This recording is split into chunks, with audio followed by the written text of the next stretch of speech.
दोस्तों नमस्कार भाई। बहुत सारे प्रश्न आप लोगों के आ रहे थे और एक प्रश्न मैं कॉमनली देख रहा था और वो प्रश्न था कि सर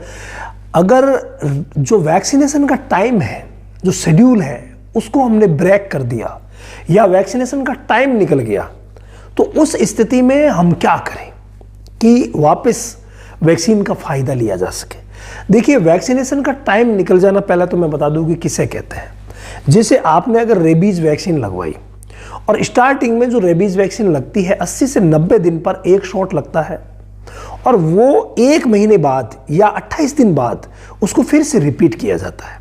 ये एक कोर्स होता है और उसके बाद हर 6 महीने से उसको रिपीट कर दिया जाता है। तो वो पूरी की पूरी सुरक्षा देता है रेबीज बीमारी के खिलाफ। इसी तरीके से 7 in 1, 9 in 1, 6 in 1 करके इंजेक्शन आते हैं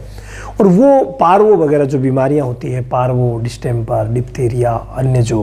बीमारियां हैं जो लिथल होती है, जिसका होने के बाद इलाज नहीं होता, यानी डॉग्स की बीमारी के लिए ये होता है। रेबीज में क्या होता है, डॉग्स की बीमारी तो रुकेगी और साथ में रेबीज का खतरा भाई हमें भी तो रहता है ना, तो इसलिए वो बहुत ज़्यादा इंपॉर्टेंट हो जाती है। तो उतनी ही इंपॉर्टेंट डॉग के लिए ये वैक्सीन है। 7 in 1 लीजिए या 9 in 1 लीजिए, कोई सी भी वैक्सीन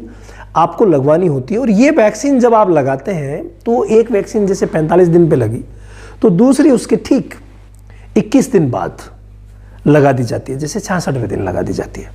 और इसका एक शेड्यूल बनता है और उसके बाद उसकी जो वैक्सीन है वो कई तो 3 शॉट लगाते हैं, कई 2 शॉट लगाते हैं, वो पशु चिकित्सक तय करते हैं। उसके बाद हर 6 महीने से इसकी भी वैक्सीन लगती है। अब बात आते हैं हमारे टॉपिक के ऊपर कि भाई ये जो वैक्सीन जो शेड्यूल था वो ब्रेक हो गया, हर 6 महीने से लगानी थी हम नहीं लगा पाए और हर 12 महीने से लगानी थी हम नहीं लगा पाए। देखिए, 6 और 12 का जो मैटर है ना, उसको आप इस तरीके से समझ लीजिए कि 6 महीने पर मतलब जो डॉग दूसरे डॉग्स के संपर्क में ज़्यादा आता है उसको हर 6 महीने से ये दोनों ही वैक्सीन, पार्वो वाली भी और साथ में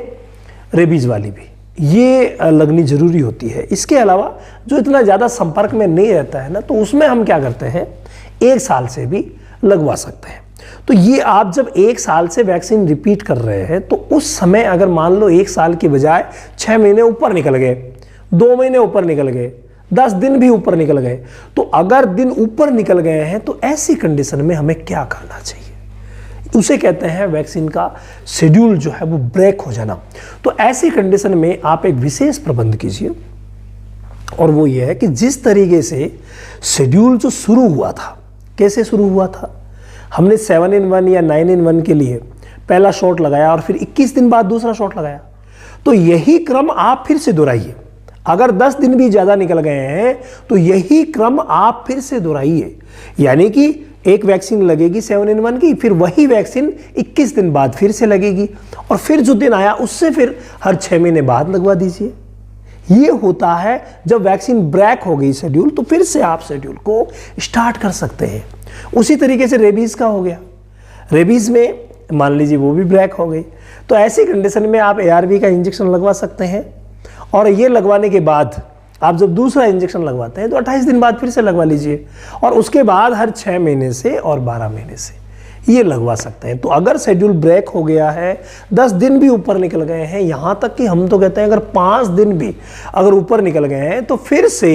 वही एक बार के लिए प्राइमरी शेड्यूल जो बूस्टर वाला होता है उसको दोहरा करके और फिर आगे के बूस्टर जो है वो शुरू कर दिए जाते हैं। तो उससे वैक्सीन का पूरा फ़ायदा